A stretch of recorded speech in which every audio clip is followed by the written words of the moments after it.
Oh, hell, Joe Steele taught me. Oh, so let's use it.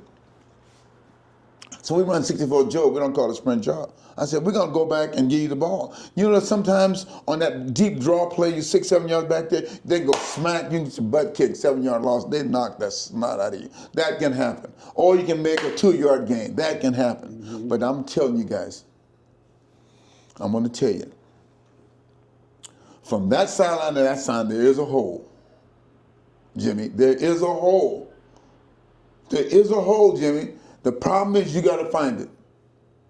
Then, Jimmy, after you find it, you got to get to it. Say, you understand? Understood. There's a hole. Now, I'm going to give the ball to you. Now, Jimmy, if you don't find it, and if you can't get to it, we got a problem. Well put. Well put. So, Joe Steele found that son of a bitch. Bad language. He found it a couple times. Corey Dillon wasn't. Corey Dillon didn't find it. Didn't find it. No, He just made one? Yeah. Corey Dillon wants you to touch it. I want you to just touch me first. You just touch me and see what happens. Okay. Just go ahead, touch me. Just touch me. That's Corey. Boom! Electricity, earthquake, bang, explosion, bang. Just touch me. Joe said, "You're not touching me. You touch me, you're gonna hurt me." Okay, so anyway, so I did that to him. I said, "Now, if we're gonna run this play in practice, but who do you think on this team that we would give the ball to?" Yeah, they would name the guys off. I said, "I got you." Mm-hmm. So the first few years running that Joe, we were successful. We were having all kinds of plays. Then Monty started getting involved in the running back thing. He wanted to run here. And I said, Monty, we're going to do it just like you want to do it for the next 2 years, maybe 3. Mm-hmm. And we're going to show you the difference in the way you teach and the way I teach it. So 2 years later, we're running it. He says, "What's the problem?" I said, "It took me a while to catch this, Monty. It took me a while. But my draw is Woody Hayes. Woody Hayes and the coach at Michigan and Don James' I formation deal. Yours is Tom Osborne from Nebraska. And Tom Osborne, it's a power play for him. He runs it. He run blocks up there. We pass block up in front." Mm-hmm. He said, "What?" I said, "We pass block because we pass block. Those linebackers lead those guys have the A gap here and the B gap there. They break out of there. Now the A gap and B gap are not covered. So if you run block it, he's going to sit in the A, he's going to sit in the B, and there's no place to run." Exactly. He said, "Shit." So we put it back the way I put it, and he says, "We're not having going to say we don't have the guy that can get there yet. We don't have the guy to see it. We don't have the guy to get there." And lo and behold, we got this little kid. I don't know what he is. I looked at him. I said, "What the hell are you?"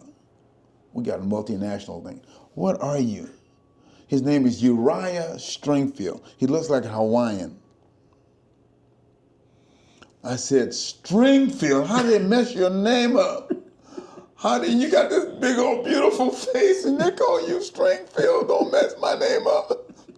So anyway, he's a Hawaiian looking, beautiful, smooth little kid, just beautiful. Saw his family, and so after one of the home games, they said, "Hey coach, you want to see our family?" I said, "Yeah." I said, "Yes, I'm looking at Dad, Stringfield, Mom, what is this?" He said, "Let me show you Grandpa." Grandpa's a big old black dude. I said, "What is this? How did this happen?" "Well, that's Grandpa." That was her. That was her dad. Yeah. Okay, gotcha. "But you're not in it." Well.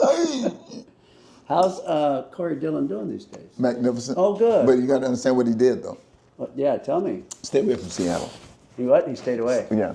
Oh. All he knows is criminals here. Yeah, gotcha. That's all. Where is he then? L.A. Oh, okay. All he knows is classy people there. Okay. Okay, so keep your ass up there. Yeah. And what he did better than anything. What's he doing down there? Well, just getting fat. Yeah. Getting fat, and the best thing he is doing is that he has his home and everything else, and a wife. Whereabouts? And LA, I don't know where. No, Okay. I have to find that out too. He's not doing very much academically or work-life, but what he's doing more than anything else is he has his home paid for. He has his everything else, all that kind of stuff. A big home too, and he has an allowance, and he Okay. can live like this forever. Good. That's it. He can do that forever. That's And he it. did it with that. He was doing it. As we said, remember that first money that he signed with? He said, "Man, that ain't. It's going to be. You put it right over here and do what the guy tells you to do." Yeah. I said, "You ever heard of compound interest?" He said, "Hell no. What the? You got somebody trying to trying to take my money." I said, "There's a guy, and he'll only take his little percentage. He won't cheat you, and he'll always work your money, and won't take chances with it." The biggest chance he did was '07, '08, and in '03. He said, "Corey, we got to take our money out because something's going to happen the next couple of years." Boy, smart guy. Oh, yeah. 08 market. Oh yeah, Housing implosion. Oh yeah, Yeah. saved it. Yeah. Good. He said, "Ah," he said, I said, "Yeah, he hit that Pulled one." him out. Good man. And then Belichick did something for him. Belichick did something. He says, "Hey, look, we want you to come in here, Corey. You're at the end of your end of days, but where we're going to play, you got 2 years left. We're going to pay you for those 2 years left. We want you to do these things."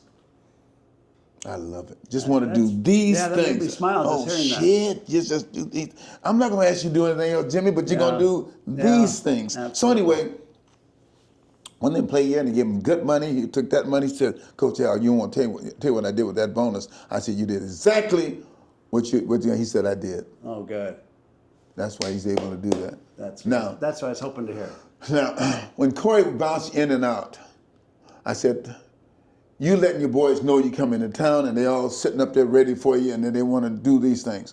Now, next time you start coming in, don't let them know you're coming. Then they can't rally."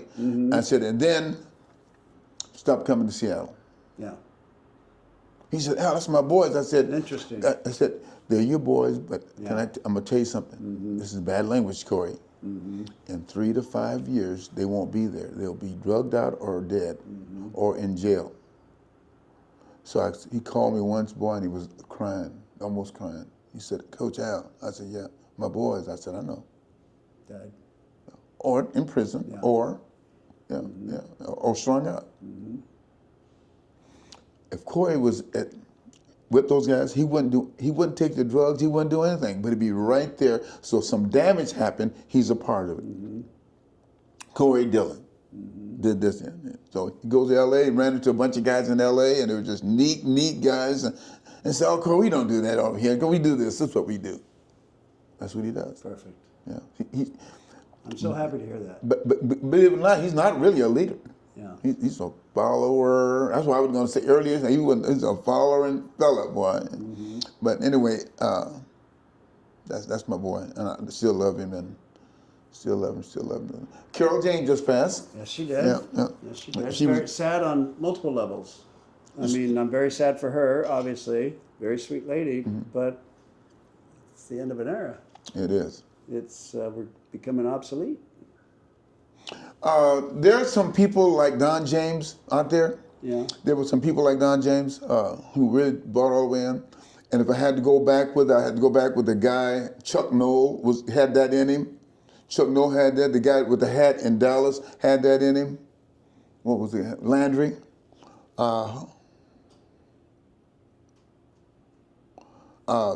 And I'm thinking that Don James got some of his flavor from Woody Hayes and Bo Schembechler, Right. some of his flavor. But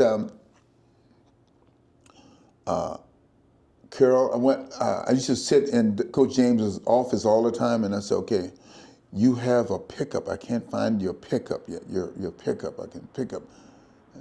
And I'm sitting there, I'm looking at, and I got a couple books, but I didn't get his pickup. His pickup. What makes you Don? Okay. I knew Don. God would say this to you. Say this. I knew Jimmy Rogers here, but what has he become?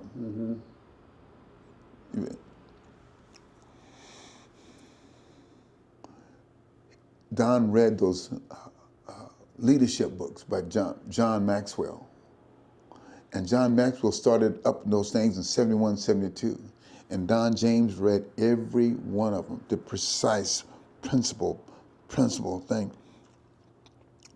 and went bang, bang, bang, bang, bang, bang. And the greatest leader of all is God. And God does things in principle form. He has a good seed. He puts good seed in good soil, and he gives that good soil good water, and he prunes it and takes care of it and blooms it up, blooms it up, blooms it up. If you have a bad seed and bad soil, you know what you're going to get up. And you got to start in the ground first. This seed is going to grow in two ways. It's going to grow down and it's going to grow up.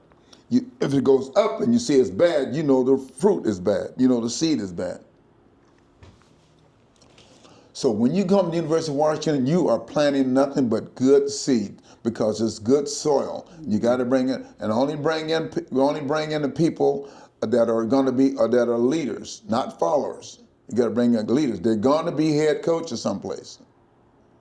They're going to do something. And if you find a guy that's not going to be there, you got to find a way to get him out of there. You got to get him out of there. But if you find him and you have to fire him, it's your fault. Dan Durazio. Trent Walters. Remember? Trent Walters. Yeah. Let him go. Yeah, sure he did. Yeah. But he did it cool, gracefully. Yeah. Got another job. Yeah. Interesting.